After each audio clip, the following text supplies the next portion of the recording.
Olá, meus queridos amigos e amigas, tudo bem com vocês? Vamos hoje a mais uma mensagem maravilhosa que o nosso Senhor Jesus Cristo trouxe para as nossas vidas, para os nossos corações. Antes da gente ler a passagem, eu vou só explicar um pouquinho o contexto dessa passagem.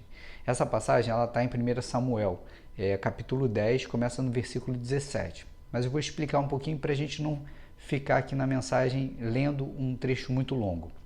O que acontece é o seguinte: Deus pediu ao profeta Samuel que ele escolhesse um novo rei, né? Deus iria falar para Samuel qual seria o novo rei de Israel, tá? E aí Samuel chama todo o povo para poder assim dizer quem seria o rei de Israel conforme a vontade de Deus. Vamos lá.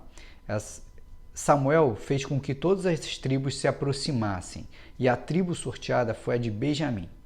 Então Samuel chamou a tribo de Benjamim pelas suas famílias, e foi indicada a família de Matre. E da família de Matre foi indicado Saul, filho de Quis.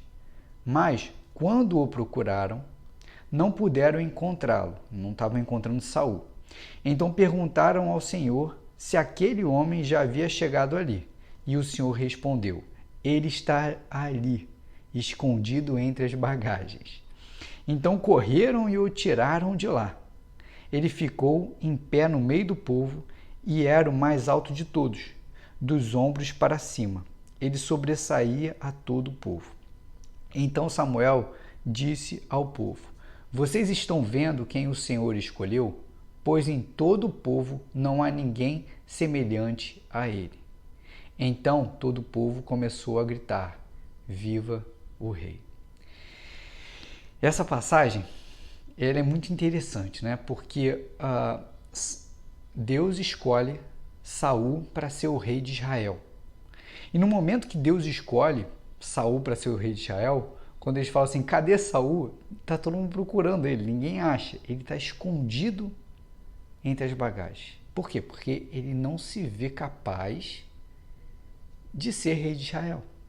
Entende?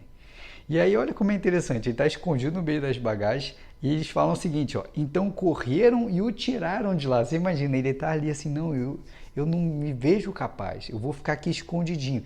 As pessoas vão até lá, arrancam ele do meio da bagagem para poder colocar ele ali no meio do povo para ele ser declarado como rei de Israel, né?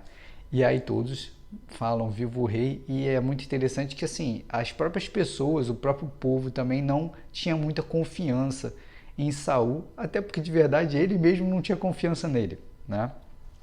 E aí vamos lá, o que é importante essa mensagem para o nosso dia a dia? É que muitas vezes ou todas as vezes, né, na nossa vida Deus nos coloca numa situação ou numa posição, tá?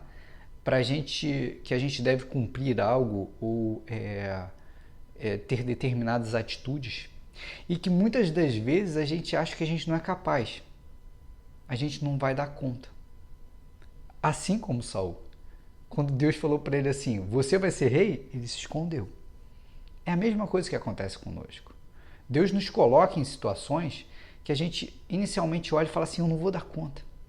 E a gente fica ansioso, a gente se esconde, a gente fica com depressão, não é isso? A gente, né, começa ali a adoecer, porque a gente acredita que nós não somos capazes de cumprir com aquilo que Deus espera de nós, né? Ele colocou a gente num lugar e a gente olha e fala assim, não, eu não dou conta. E é muito interessante porque o aprendizado de hoje é que, assim como Saul, nós realmente sabemos que nós não damos conta, porque de verdade a gente não dá conta. A gente não dá conta. Tá? Saul aqui, ele era extremamente inseguro, né? Como que ele poderia ser rei? Né? Mas Deus sabia que talvez até por essa insegurança dele, por uma humildade, ele poderia usá-lo. Ele poderia servir a Deus perfeitamente, porque a partir do momento, como Paulo fala, quando nós somos fracos, o Senhor é forte.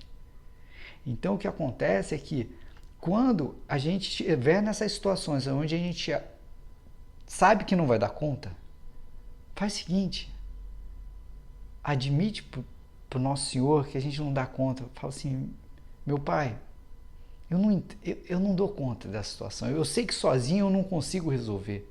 Sozinho eu não dou conta dessa missão que o Senhor pediu para eu cumprir. Eu não dou conta. Somente o Senhor pode dar conta disso. E aí o que acontece é que nós vamos conseguir cumprir com aquilo que Deus espera de nós através da força dele. Que a gente possa, quando estiver nessas situações, ajoelhar e pedir a Deus para que Ele nos derrame o Espírito Santo dele, que nos encha do Espírito Santo, que somente o Espírito Santo poderoso pode fazer aquilo que Deus espera através de nós. Entendem? Então que a gente possa, com essa passagem, perceber que inicialmente Deus vai colocar a gente num lugar, numa posição que a gente acredita que não vai dar conta, e a gente não dá conta. Só que ao invés da gente desesperar, faz o seguinte, pede ao nosso Senhor que Ele nos abençoe com a graça dEle, com o poder dEle, com a sabedoria dEle, com a força dEle, para a gente conseguir dar conta daquela situação que a gente acha que a gente não consegue dar. Porque aí a gente vai conseguir. E sabe por que a gente vai conseguir? Porque tudo é para a glória dEle. A gente vai conseguir cheios do Espírito Santo, cheios da presença do nosso Senhor, para que a gente possa glorificá-lo cada dia mais nas nossas vidas. Que vocês fiquem com Deus, banhados pelo Espírito Santo de Deus, e que Ele fortaleça todos nós durante todas as dificuldades que a gente passa durante o nosso dia a dia. Que Ele fortaleça a gente na nossa caminhada, para que através de nós a vontade dEle seja feita nas nossas vidas. Que vocês fiquem com Deus e até amanhã, se o nosso Senhor assim permitir.